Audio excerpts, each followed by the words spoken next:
జగన్మోహన్ రెడ్డి వ్యతిరేక చర్యలు ఆ పార్టీ నాయకుల మాటల్లోనే స్పష్టమవుతున్నాయి. రాష్ట్రంలో వివిధ నియోజకవర్గాలలో ప్రస్తుతమున్న శాసనసభ్యులకు కొంతమందిని వేరొక నియోజకవర్గంకు మార్పు చేస్తూ మరికొంతమంది ఎమ్మెల్యేలకు ఊస్టింగ్ చెప్తున్నారు. పార్టీలో ఇదే సంక్షోభానికి దారితీసింది. జగన్మోహన్ రెడ్డి సొంత సామాజిక వర్గం ఎమ్మెల్యేలకు వేరొక నియోజకవర్గంలో సీట్లిస్తూ ఎస్సీ నియోజకవర్గ ఎమ్మెల్యేలకు సీట్లు లేవని చెబుతున్నారు. రాష్ట్రంలో వైసీపీ పాలనలో దళితులకు అడుగడుగునా అన్యాయం జరుగుతుందని ప్రతిపక్ష పార్టీలు ప్రతిరోజు చెబుతూనే ఉన్నాయి. ఇప్పుడు అధికార వైసీపీ పార్టీలో దళిత నాయకులే పార్టీలో దళితులకున్న గౌరవం ఏంటో బహిర్గతం చేస్తున్నారు. ఐపాక్ సర్వేలో ఓటమి పాలయ్యే అభ్యర్థుల జాబితా ఆధారంగా సీట్ల కేటాయింపు ఉంటుందని జగన్మోహన్ రెడ్డి చెబుతున్నారు. ఈ నేపథ్యంలో రాష్ట్రంలో ఎస్సీ బీసీ వర్గాలకు సీట్ల కేటాయింపు విషయంలో అన్యాయం జరుగుతుందని ఆయా వర్గాలు ఆగ్రహం వ్యక్తం చేస్తున్నాయి. మీ పిల్లలు ఇంటర్మీడియట్ మరియు ఎంసెట్ చదువుతూ సబ్జెక్ట్స్ లో కన్ఫ్యూజ్ అవుతున్నారా? కాన్ఫిడెన్స్ లెవెల్ తక్కువగా ఉందా? రిపీటెడ్ మిస్టేక్స్ చేస్తున్నారా? అయితే మీకోసమే ఉంది రైజ్ యాప్.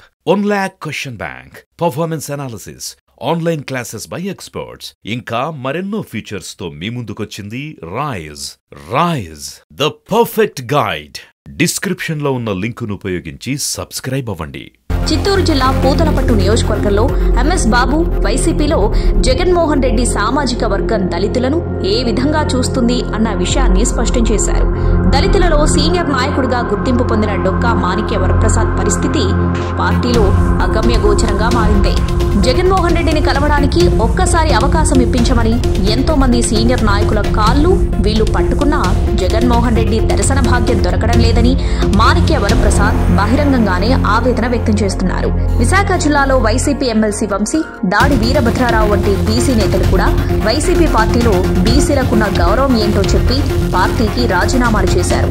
బీసీ సామాజిక వర్గానికి చెందిన కొరుసు పార్థసారథి 3 సార్లు ఎమ్మెల్యేగా పనిచేశారు. కానీ జగన్మోహన్ రెడ్డికి తనపై మంచి అభిప్రాయం లేదంటూ బహిర్గతంగానే ప్రకటించారు.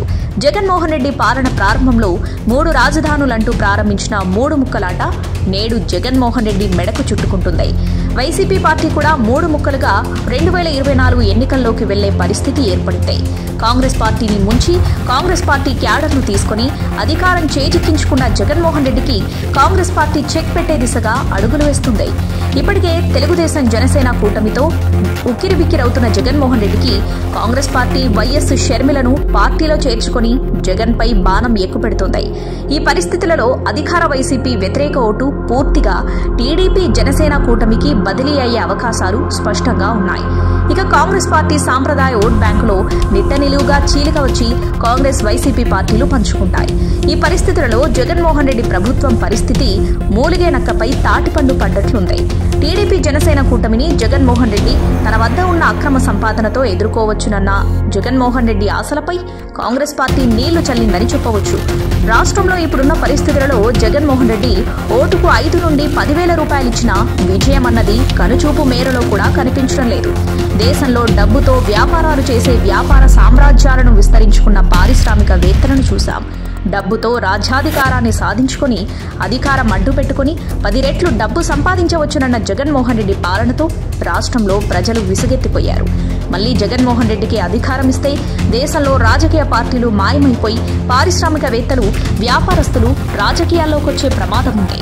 ఈ పరిస్థితి ఏర్పడితే బ్రిటిష్ పాలనను మించి దేశ సంపద వారి చేతుల్లోకెళ్లి ప్రజలు బానిస బతుకులు బతికే పరిస్థితి ఏర్పడుతుంది. జగన్మోహన్ రెడ్డికి కాంగ్రెస్ పార్టీ నుండి వచ్చిన ఓటు బ్యాంకుకు తన వద్ద ఉన్న ధనబలంతో ఏదైనా చేయవచ్చునన్న అహంకారానికి ఈ 5 ఏళ్ల పాలన ఉదాహరణగా చెప్పవచ్చు. డబ్బుతో ఏదైనా చేయవచ్చునని జగన్మోహన్ రెడ్డి అహంకార ధోరణి రాష్ట్రంలో అన్ని వర్గాల ప్రజలను ఇబ్బందులకు గురిచేస్తుంది. ఈ పరిస్థితి గ్రహించిన రాష్ట్ర ప్రజలు జగన్మోహన్ రెడ్డి ప్రభుత్వానికి చరమగీతం పాడడానికి సిద్ధంగా ఉండగా ప్రతిపక్ష పార్టీలు కూడా ఇదే రీతిలో వ్యూహాలు రచిస్తున్నాయి.